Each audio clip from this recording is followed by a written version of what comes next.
voici arrivés à la dernière étape de ce petit voyage dans le Web 2 et aujourd'hui on va regarder comment imaginer ensemble. On a souvent un problème dans les organisations qui est comment faire qu'un certain nombre de personnes qui sont éventuellement dans différents points du territoire ou qui sont dans différentes structures ont à imaginer des choses ensemble.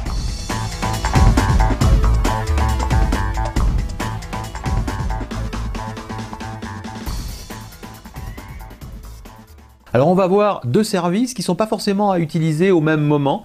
Un service qui est à utiliser au départ d'une réflexion et un autre service qui est à utiliser pendant la réflexion et l'imagination collective qui va pouvoir avoir lieu.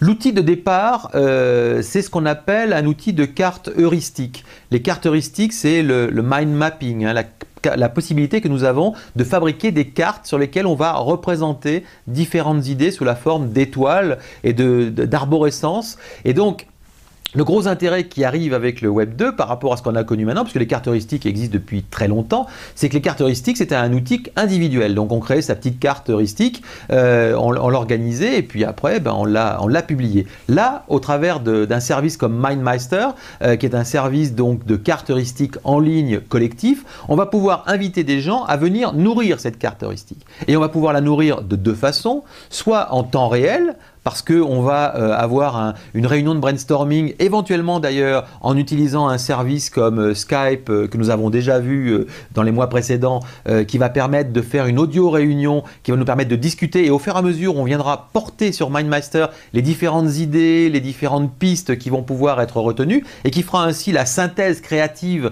de ce que le groupe a produit en ligne en discutant ensemble.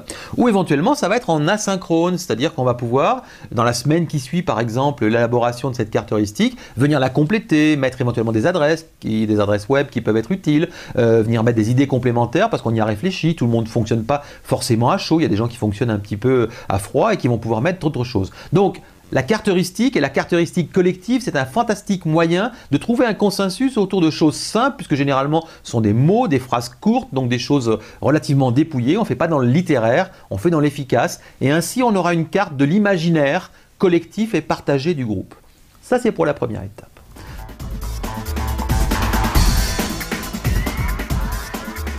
Deuxième étape, lorsqu'on va commencer à imaginer en construisant, à imaginer par exemple en construisant un projet, en construisant un dossier, là on a déjà vu que au travers de la logique de co-rédaction, au travers de Google Docs, on était capable de co-rédiger des documents.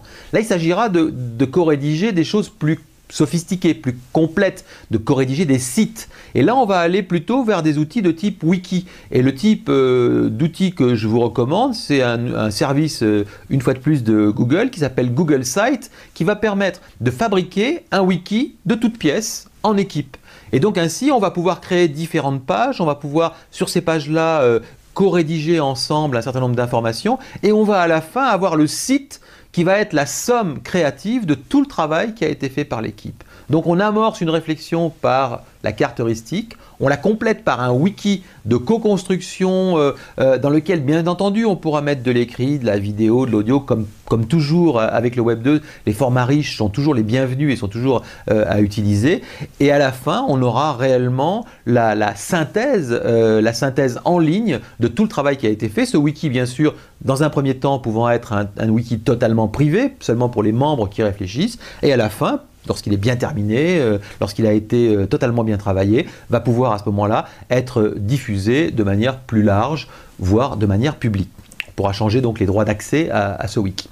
Voilà donc pour cette démarche d'imagination collective qui est la dernière étape de notre cheminement Web 2. Donc vous le voyez, au travers des différentes choses que nous avons vues, on a des moyens vraiment de changer nos pratiques au quotidien, que petit à petit on peut vraiment améliorer notre façon de faire, donner du plaisir à ceux qui apportent, donner envie aux gens d'être intelligents en apportant des choses grâce à ces différents outils et services.